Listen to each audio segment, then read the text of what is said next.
మంచి ఇల్లు కట్టుకుందాం, సంతోషంగా కట్టుకోండి. సుఖవంతమైన ఇల్లు కట్టుకుందాం, తప్పులేదు, కట్టుకోండి. అయితే మా బంధువులు ఎవ్వరికీ ఉండకూడదు, ఈ చుట్టుపక్కల వాళ్ళు ఎవ్వరికి ఉండకూడదు, మేమెంత గొప్ప వాళ్ళమో 10 మందికి తెలియాలి అన్న ఆరాటంతో మీరు కట్టారా, చాలా ప్రమాదం. కట్టుకోండి, సుఖంగా బ్రతకండి. కానీ ఎక్కడైనా మేము ఇదని 10 మందికి చూపించుకోవాలనే మనసు వచ్చిందా, ప్రమాదం.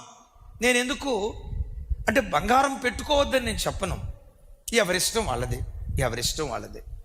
అయితే ఒక మాట అంట, బంగారం ఇంట్లో ఉన్నప్పుడు పెట్టుకుంటారా, ఫంక్షన్కి వెళ్ళేటప్పుడు పెట్టుకుంటారా? అమ్మా, నేను మీకు తండ్రిని, నాన్న లాంటి వాడిని, మీరు నా కూతురు లాంటి వాళ్ళు. మరలా అడుగుతా, ఎప్పుడు పెట్టుకుంటారు బంగారం? అది ఎవరి ఆత్మ తెలుసా? నెబుకద్నెజరు గాడి ఆత్మ. నా ప్రభావం, నా స్టేటస్, నా హోదా అని బంగారాన్ని చూపించాడంట. ఏం జరిగిందో తెలుసా? ఉన్న పాటున పశువులాగా మారిపోయి సింహాసనం మీద నుండి దిగి, చూడండి, సింహాసనం మీద నుండి దిగి ఒక పశువులాగా నడుచుకుంటా కొడుకొచ్చి అంటాడు, డాడీ ఒరే, నేను ఎట్లా నీకు డాడీని రా, నేను పశువుని చూడు, నేను పక్షిరాజుని చూడు, గోళ్ళు వచ్చినాయి చూడు, గడ్డి మేస్తున్నాను చూడు. ఒరే మేపరా నాయన, కొడుకు కర్తగాల, ఏమిరా మా నాన్న పశువు అయిపోయాడంటే, ఉన్న పాటున పశువులాగా అయిపోయాడు, గడ్డి మేస్తా ఉన్నాడు, పక్షిరాజుకు వచ్చినట్లుగా గోళ్ళు వచ్చాయి, శరీరం మీద ఏకలు, శరీరం మీద వెంట్రుకలు. నేనంట, బిడ్లారా, నడిచినంత కాలం నడుస్తుంది నీ రోత బ్రతుకు. యవన తమ్ముడు, నీ రోత బ్రతుకు నడిచినంత కాలం నడుస్తుంది, నీ హవా నడిచినంత కాలం నడుస్తుంది. ఒక్కసారి దేవుని ఉగ్రత కుమ్మరించబడిందా,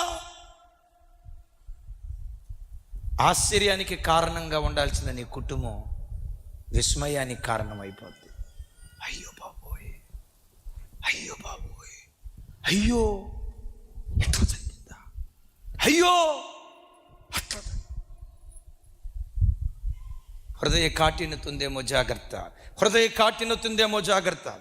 అలాంటి పరిస్థితుల్లో ఒకానొక సందర్భంలో ఆయనకు మానవ బుద్ధి వచ్చి నెబుకద్నెజరు పశ్చాత్తాపడటం ప్రారంభించాడు. పశ్చాత్తాపడిన తర్వాత మునుపున్న ఘనత కంటే మించిన ఘనత దేవుడు ఆయనకు అనుగ్రహించాడు. నా వైపు చూడండి తమ్ముళ్ళారా, ఏం కోల్పోయి వచ్చిన నెబుకద్నెజరు పశ్చాత్తాపడినట్లుగా పడి నీ దేవుని పాదాలు పట్టుకో, కోల్పోయిన దానికంటే రెట్టింపు దేవుడు నీకు అనుగ్రహిస్తాడు.